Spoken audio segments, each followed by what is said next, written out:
புதுக்கோட்டையில் சமூக செயற்பாட்டாளர் ஜக்பர் அலி படுகொலை செய்யப்பட்ட வழக்கில் ஒருவர் சரணடைந்துள்ளார். கூடுதல் தகவல்களை வழங்குவதற்காக செய்தியாளர் முத்துப்பழம்பதி இணைந்திருக்கிறார். அவரிடம் கேட்கலாம். முத்துப்பழம்பதி, சரணடைந்த அந்த ஒருவர் யார்? பின்னணி என்ன? வேதவள்ளி, சரணடைந்தவர் ராமையா. இவரும் அந்த ஆர்ஆர் கிளஸ்டரின் ஒரு உரிமையாளர். மொத்தம் சமூக கனிமவள கொள்ளைக்கு எதிராக போராடிய சமூக ஆர்வலர் ஜக்பர் அலி கொலை செய்யப்பட்ட வழக்கில் 5 பேர் மீது திருமயம் காவல்துறையினர் வழக்கு பதிவு செஞ்சிருந்தாங்க.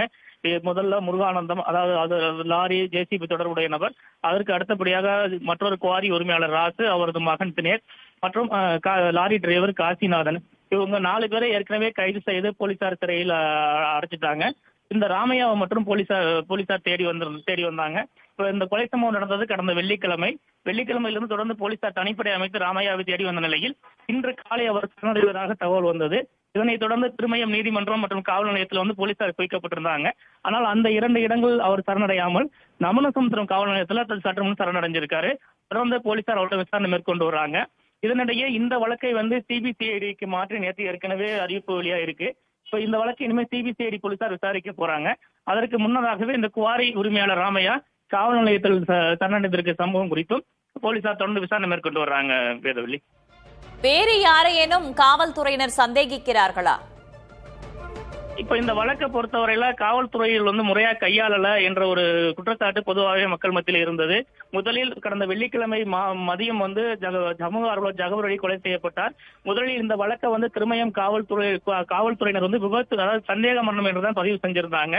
அப்பட்டமாக ஒரு கொலை நடந்திருக்கு, இது சந்தேக வழக்காக ஏன் பதிவு செய்வீர்கள் என்று ஜக்பர் அலியின் உறவினர்கள், அவரது குடும்பத்தினர் மற்றும் அந்த பகுதி மக்கள் 200க்கும் மேற்பட்டோர் திரண்டு போய் முறையிட்டதன் பின்புதான் இந்த வழக்கை கடந்த ஞாயிற்றுக்கிழமை தான் கொலை வழக்காகவே மாற்றம் செஞ்சாங்க. அதுவே சமூக ஆர்வலர் மத்தியில ஒரு அதிர்ச்சி ஏற்படுத்தியது. பல்வேறு அரசியல் கட்சியினரும் இந்த கொலையை கண்டித்ததோடு இந்த வழக்கை சிபிசிஐடிக்கு மாற்ற வேண்டும், காவல்துறை மீது எங்களுக்கு நம்பிக்கை இல்லைன்னு சொல்லியிருந்தாங்க. நேற்று கூட தமிழக வாழ்வுரிமை கட்சியினர் நடத்திய போராட்டத்தில் இந்த வழக்கை சிபிசிஐடிக்கு மாற்றணும் என்றுதான் கோரிக்கை விடுத்திருந்தாங்க. அதன் அடிப்படையில் தான் தமிழக அரசும் இந்த வழக்கை சிபிசிஐடிக்கு மாத்தி இருக்கு. இப்போ ஒரு திட்டமிட்டு ஒரு சமூக ஆர்வலரை, அதாவது தொடர்ந்து கனிம வள கொள்ளைக்கு எதிராக போராடிய நபரை கொலை செஞ்சதா போலீசார் 5 பேர் மீது வழக்கு போட்டிருக்காங்க. அப்படிப்பட்ட சூழல்ல அவர் இந்த ஒரு குவாரியை மட்டும் குற்றம் சாட்டி போராட்டம் நடத்தல.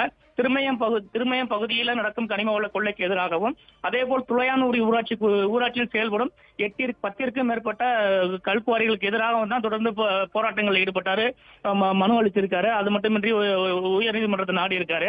அப்படிப்பட்ட சூழல்ல இந்த ஒரு குவாரி உரிமை சம்பந்தப்பட்டவர்கள் மட்டும்தான் இந்த கொலையில் ஈடுபட்டு இருப்பார்களா, அல்லது ஒட்டுமொத்தமாக குவாரி சம்பந்தப்பட்ட நபர்கள் எதுவும் ஈடுபட்டிருக்கலாமா என்ற சந்தேகம் இருந்திருக்கு. அப்போ சிபிசிஐடி போலீசார் அந்த அடிப்படையில் தான் விசாரணையை தொடங்குவாங்க. மேலும் இப்ப இதுல வருவாய்த்துறையின் மீதும் ஜக்பர் அலி குற்றம் சாட்டி இருப்பதால சிபிசிஐடி போலீசார் ஒட்டுமொத்தமாக பல்வேறு கோணங்கள்ல இந்த வழக்கின் விசாரணை மேற்கொள்வாங்க. வேதவள்ளி, விரிவான தகவல்களுக்கு நன்றி முத்துப்பழம்பதி.